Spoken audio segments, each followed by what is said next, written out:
What if I told you that one tiny island in the middle of the Philippines changed the entire course of world history? And what if I also told you that most people have the completely wrong story about how that island got its name? In this video, we're going all the way back. The geology, the ancient kingdoms, the Chinese trade routes that nobody talks about, the arrival of Magellan, and the most shocking battle in early Asian history. The real, full origin story of Cebu. Don't skip. This is the story they never taught you.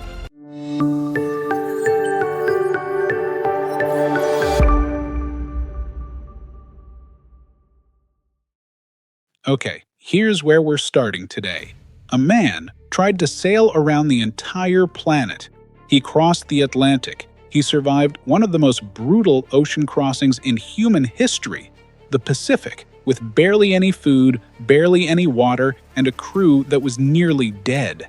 He discovered new sea routes, mapped coastlines no European had ever seen, and was weeks away from completing the very first circumnavigation of the Earth. And then, he got killed. On a beach in the Philippines. A local chieftain, armed with bamboo spears and a curved sword, looked this guy in the eyes and said, in effect, "You don't rule here. Nobody sent you here, and you're not leaving this beach alive." And that is where the story of Cebu actually ends. Which means to understand what happened on that beach, you've got to go back, way back, like 126 million years back. Because the real story of Cebu doesn't start in 1521 with Ferdinand Magellan. It starts deep inside the Earth, with volcanoes, tectonic plates, and an ancient ocean floor that slowly pushed itself up toward the sky. And then how on top of that volcanic mess, one of the most sophisticated pre-colonial kingdoms in all of Southeast Asia rose up. Indian royalty, Chinese merchants, a warrior who burned his own coastline, and yeah, the death of one of history's most famous explorers. Stick around. Alright, so I need you to forget for a moment everything you think you know about the Philippines. Forget the beaches, forget the lechon, forget the fiestas. We're going back 126 million years, and that's not a poetic exaggeration. That's an actual scientific date. The Philippines as a whole doesn't work like most other countries. Most countries sit on big, stable pieces of continental crust. The Philippines? Nope. It sits at the intersection of multiple tectonic plates, all crashing into each other simultaneously. The Eurasian plate, the Philippine Sea plate, parts of the Australian plate, all meeting in this one chaotic zone. And Cebu is kind of the centerpiece of that chaos. Scientists studying Cebu's rock formations found that the oldest sedimentary rocks on the island, called the Pandan Formation, date back to the late Cretaceous period. That's roughly 65 to 126 million years ago. For context, that's when dinosaurs were still walking around. So what were these rocks? Essentially, they were ocean floor sediments, layers of material built up at the bottom of an ancient sea. So how does an island form from scratch? You've got tectonic plates constantly moving, and when two plates collide, when one plate dives underneath another, the plate that's diving starts to melt, and all that melted rock has to go somewhere, so it rises upward and punches through as volcanic eruptions. And if those eruptions happen under an ocean, over millions of years, the lava builds up until it finally breaks the surface of the water and becomes an island. But Cebu didn't just shoot up from the ocean fully formed. Over millions of years, it went through cycles of rise and fall, pushed up by tectonic forces, then partially submerging, then rising again. The landscape today, with its mountainous interior, coastal plains, and coral reefs, is the result of all this push and pull over an almost incomprehensible span of time. The island also has extensive limestone formations, especially in the north, which were formed from shallow tropical marine environments. These limestone deposits tell us that at various points in Cebu's history, large portions of the island were actually underwater, covered by warm, shallow seas teeming with coral reefs. Over millions of years, as the island was uplifted, those ancient seafloors became land. That's why you can find coral fossils and limestone cliffs on what is now dry land in Cebu. The island literally rose from the ocean. So the next time you're looking at Cebu's coastline or its dramatic interior hills, you're looking at a piece of ancient ocean floor that got pushed up by the force of tectonic plates colliding over 100 million years. That's honestly kind of mind-blowing. And the thing is, this geological instability isn't just ancient history. The central Cebu fault system is still active. Cebu sits at the intersection of the Philippine Sea Plate and the Eurasian Plate, two massive forces that are still, right now, grinding against each other. The same forces that built this island are still at work beneath it. Every earthquake you feel in the Philippines is a reminder that the island is still being made. That's the ground Cebu sits on, a volcanic arc built over millions of years, clothed in ancient coral limestone, still trembling with tectonic energy. That volcanic rock is the foundation for everything that happened next. Now let's talk about the people who lived on it. Hold on, real quick. Drop a comment right now. I want to know, did you know any of this geological history about Cebu before watching this video? Like, did they teach you this in school? Because I feel like most people have no idea the island is literally built on ancient ocean floor pushed up by tectonic plates. Let me know down below. And hey, if you're from Cebu, drop your barangay. I want to see it. Okay, let's keep going.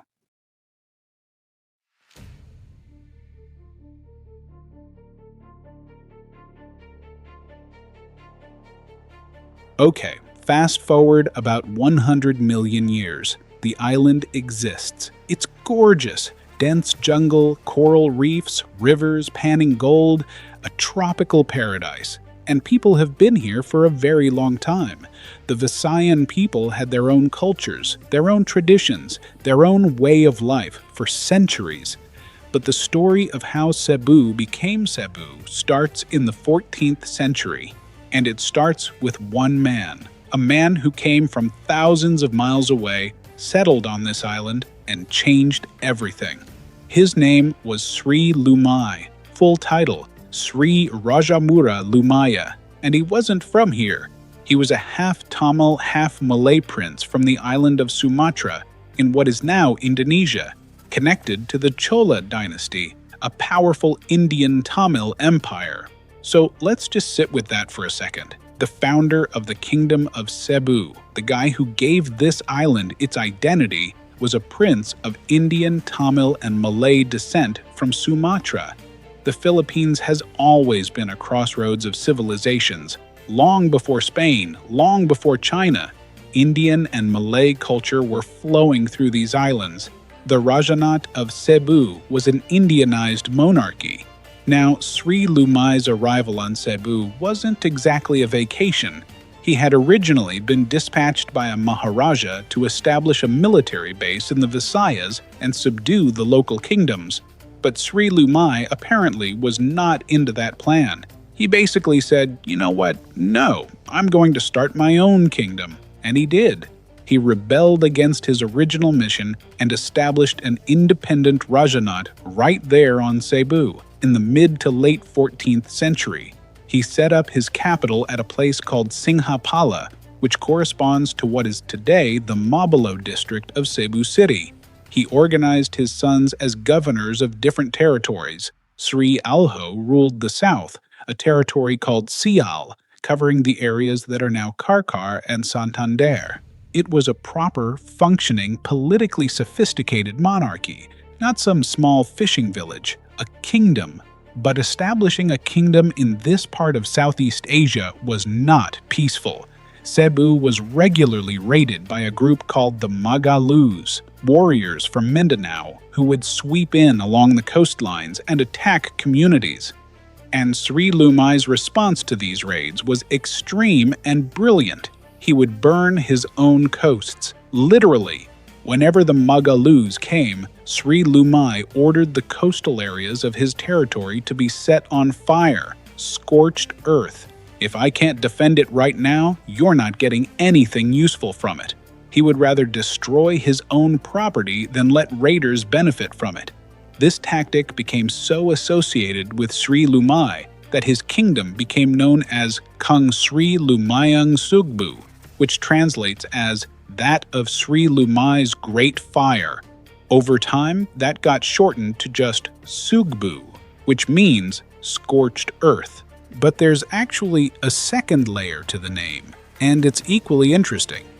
Because as the settlement of Sugbu grew into a major trading port, its harbors became so well known as a place for commerce that locals started calling the market area Sinibuayan Hingpit, which means the place for trading. That got shortened to Cebu, meaning to trade. And when the Spanish arrived and wrote the name down in Castilian Spanish, it became Cebu. So Cebu's very name is a layered linguistic fossil, carrying the memory of both fire and commerce, both war and trade, the two forces that have defined this island from the very beginning. Sri Lumai himself eventually died in battle against the Magallaos raiders, giving his life to defend the kingdom he'd built on a foundation of scorched earth. He left behind a grandson who would become one of the most famous rulers in Philippine history. His name was Raja Humabon.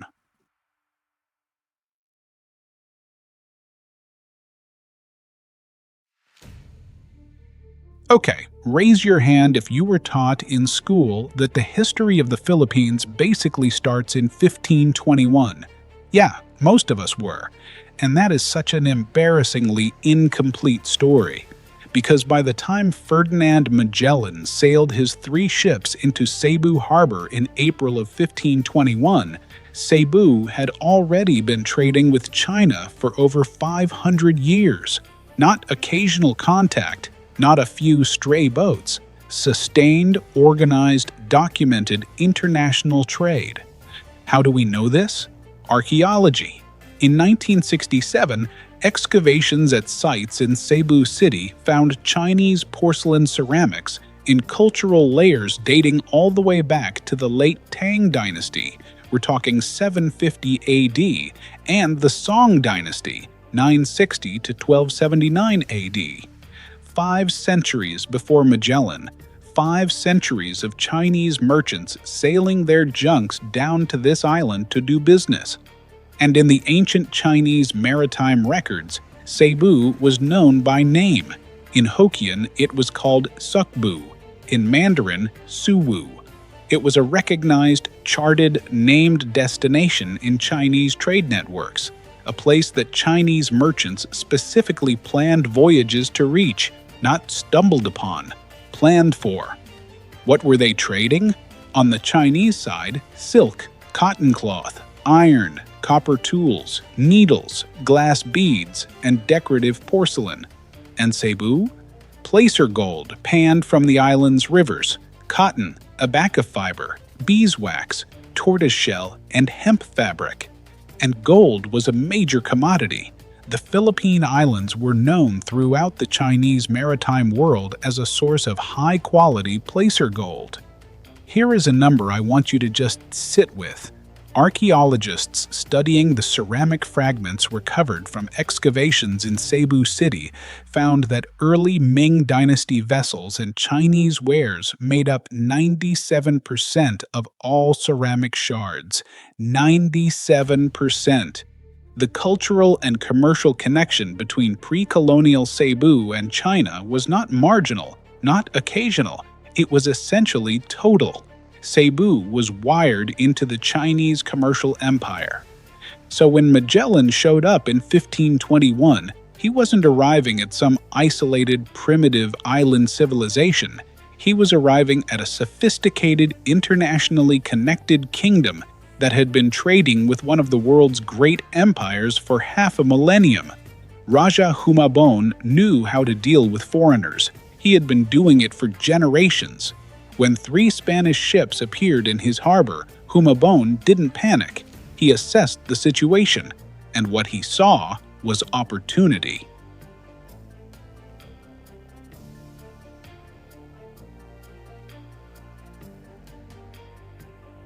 April 7th, 1521. 3 ships appeared at the entrance of the Cove of Cebu, the harbor the locals called Mandaue. Their commander was a Portuguese-born navigator named Ferdinand Magellan, sailing under the flag of the Spanish crown. He had left Seville, Spain on August 10, 1519, with 5 ships and nearly 270 men. By the time he reached the Philippines, 2 ships were gone. The Santiago wrecked in a storm. The San Antonio deserted and sailed home. 3 ships remained. His goal was the Spice Islands, the Moluccas, in what is now Indonesia. The eastward route belonged to Portugal by the Treaty of Tordesillas, so Magellan had convinced Spain's King Charles V to fund a westward expedition. He had found the southern tip of South America, navigated the terrifying strait that now bears his name, the Strait of Magellan, and crossed an ocean so vast and empty he named it the Pacific, the Peaceful Sea. Raja Humabon received him, cautiously, diplomatically, as the leader of a sophisticated kingdom would. Now, interestingly, Lapu-Lapu, the chieftain who would soon become the most famous name in this story, had previously arrived from Borneo and had been given land by Humabon, including the island of Opong, which would later be called Mactan. By the time Magellan arrived, Humabon and Lapu-Lapu were rivals, and Humabon saw in the well-armed Spaniards a potential ally to tip that balance. What happened next, on April 14, 1521, was one of the most remarkable religious events in Asian history. Magellan presented the Christian faith to Humabon and his wife Hara Humamai, and Humabon, ever the political calculator, agreed to convert. He was baptized as a Christian, given the name Don Carlos.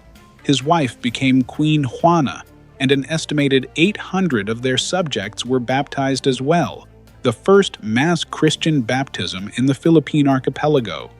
Magellan gave Raja Humabon and Queen Juana a small statue of the Christ child as a gift, the Santo Niño. He also planted a large wooden cross on the shores of Cebu, now known forever as Magellan's Cross. That cross still exists today, protected inside a carved wooden casing in the heart of Cebu City, still standing exactly where it was planted more than 500 years ago. The Santo Niño statue? Still venerated, still enshrined, the oldest Christian image in the Philippines in continuous worship for half a millennium. But Magellan was not content with just spreading the faith. He was going to make a military demonstration. Humabon had a rival, Lapu-Lapu, the chieftain of Mactan Island, right next to Cebu. Lapu-Lapu was not bowing to Humabon's authority, not paying tribute, so Humabon leveraged his new friendship with Magellan. "Deal with Lapu-Lapu for me, and you'll prove what Spanish power looks like." Magellan agreed. This was his fatal mistake. He sent an emissary to Lapu-Lapu with an ultimatum: submit to Raja Humabon, acknowledge the authority of the King of Spain, and pay tribute. Lapu-Lapu's response, according to historical accounts, was essentially to laugh. He and his allies laughed at the demand, this foreign king across an ocean they'd never seen, and told the emissary, "Come if you want to come." April 27, 1521, about 2 in the morning. Magellan arrived at Mactan Island with roughly 60 Spanish soldiers armed with guns, crossbows, metal armor, and steel swords. On the beach, Lapu-Lapu had assembled the force of warriors that historical accounts estimate at between 1,500 and 3,000 men. And Magellan made a critical tactical error. The reef was too shallow for his ships. They couldn't get close enough to shore. So Magellan ordered his armored soldiers to wade through the shallows to reach the beach, in full metal armor, with heavy weapons, through knee to waist deep water, over sharp coral, in the dark, under fire. Lapu-Lapu's warriors attacked from the beach with bamboo spears, kris knives, and campilan swords. They targeted the Spaniards' unarmored legs below the waterline. The Spanish guns and crossbows were slow to reload and had limited range in this kind of close-quarters fight. Lapu-Lapu's men came from multiple directions simultaneously. The tactical advantage was entirely with the defenders. The battle lasted roughly an hour. One by one, the Spanish soldiers fell or retreated to their boats. Magellan was hit by a bamboo spear in the leg. Then he was surrounded. Antonio Pigafetta, the Italian Venetian scholar and chronicler who had traveled with the expedition and survived, described the final moments. The warriors swarmed Magellan with iron and bamboo spears and a large sword. Ferdinand Magellan died in the shallows of a beach in the Philippines, killed by warriors with bamboo spears on an island whose name means scorched earth. Lapu-Lapu was never captured. No Spanish account, no historical record anywhere documents his submission or defeat. He returned to Borneo with his family and many of his people. He simply left, undefeated, on his own terms, and for this he is today considered the first Filipino national hero. The Battle of Mactan is today recognized as the first successful military resistance against Western colonization in Asia. Not Africa, not the Americas, Asia, and it happened on a beach in the Philippines.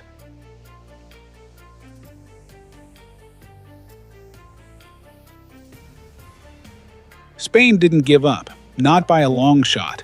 44 years after Magellan's death, in 1565, a Spanish expedition commanded by Miguel López de Legazpi arrived in Cebu with more ships, better preparation, and an unambiguous mission to colonize. He encountered Raja Tupas, the last Raja of Cebu, and a cousin of Raja Humabon, who attempted to resist.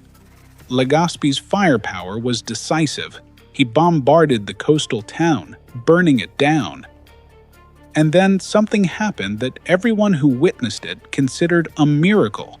In the smoking ruins of the burned settlement, a Spanish mariner named Juan de Camus discovered a small wooden box. Inside, wrapped in white cloth, completely undamaged, was the original Santo Niño statue, the same small figure of the Christ child that Magellan had gifted Humabon and Queen Juana 44 years earlier. It had survived decades of the Rajahnate's existence, the death of Magellan, political chaos, and now a literal military bombardment and fire, and it was intact. Legazpi decreed a miracle and established the Basilica Minore del Santo Niño on the site, which still stands today. The original Santo Niño image, over 500 years old, is still enshrined there. It is the oldest Christian image in the Philippines, and it remains one of the most venerated religious objects in all of Asia. A direct, unbroken thread from that April morning in 1521. Cebu became the first permanent Spanish settlement in the Philippines, the first Spanish colonial city, the first capital. For decades, it was the most strategically important Spanish holding in the entire Pacific, more critical initially than Manila, a hub linking the galleon trade between Asia and the Americas. The city that grew from a scorched earth kingdom became the gateway through which Spain would shape an entire ocean. Today, Cebu is the second largest metropolitan area in the Philippines, a major economic hub and one of the fastest-growing cities in Southeast Asia. And the Sinulog Festival, held every January in honor of the Santo Niño, draws millions of people. It is one of the biggest, most spectacular festivals in all of Asia. A direct, unbroken thread from that April morning in 1521. So here's the full picture. Here's the origin of Cebu. 126 million years ago, a chain of underwater volcanoes erupted above an ancient subduction zone, building rock from the bottom of a primeval sea. Over millions of years, coral reefs grew over those volcanic foundations compressed into limestone, and tectonic forces pushed it all upward until the island we call Cebu emerged from the ocean. In the 14th century, a half-Tamil, half-Malay prince from Sumatra named Sri Lumai arrived, founded an independent Rajahnate, and defended it by burning his own coasts, giving the island its name, Cebu, scorched earth. For centuries, Chinese merchants from the Tang, Song, and Ming dynasties traded with this kingdom, embedding Cebu in one of the most sophisticated commercial networks the medieval world had ever seen. In 1521, Ferdinand Magellan arrived, and in one of history's most remarkable twists, the island that launched Christianity across the Philippine archipelago was also the island whose neighboring chieftain ended the life of the man trying to spread it. Lapu-Lapu didn't just kill Magellan. He told the entire world these islands are not going to be taken quietly. He was never captured, never submitted. He simply remained undefeated. And 44 years later, when Spain finally did colonize Cebu, they found a statue that had somehow survived everything. A small, intact image of the Christ child that had outlasted kingdoms, battles, fires, and half a century of upheaval. And they built a basilica around it that stands to this day. A statue that was given as a diplomatic gift in 1521, still being worshipped in 2026. That's 505 years of unbroken continuity. This one island, 126 million years of geological history, centuries of human civilization, one warrior who kept his beach, one statue that survived everything. What's remarkable, and what I think most people miss, is that the history of Cebu is really a microcosm of the history of the entire world. It's a story about how civilizations collide, how cultures blend, how ordinary people resist extraordinary power, and how a name forged in fire can last 1,000 years. If this story did what I think it did to your brain, share it, because I genuinely believe most people have never heard the full version of this, and they should. Drop it on your feed, tag someone from Cebu, tag someone who thinks Philippine history is boring. Let's change that. And if you've been watching this whole time, thank you, for real. This stuff matters. And if you want to keep going, because there is so much more to Philippine history that nobody talks about, hit that next video. We've got the origin stories of the other great Visayan Rajahnates, the ancient trade networks that connected Southeast Asia centuries before Columbus, the warriors, the kingdoms, the secrets buried in the archaeology of these islands. The story of Cebu is just the beginning. Cebu, born in volcanic fire, named by scorched earth, traded with empires, forged in battle. That's the origin story.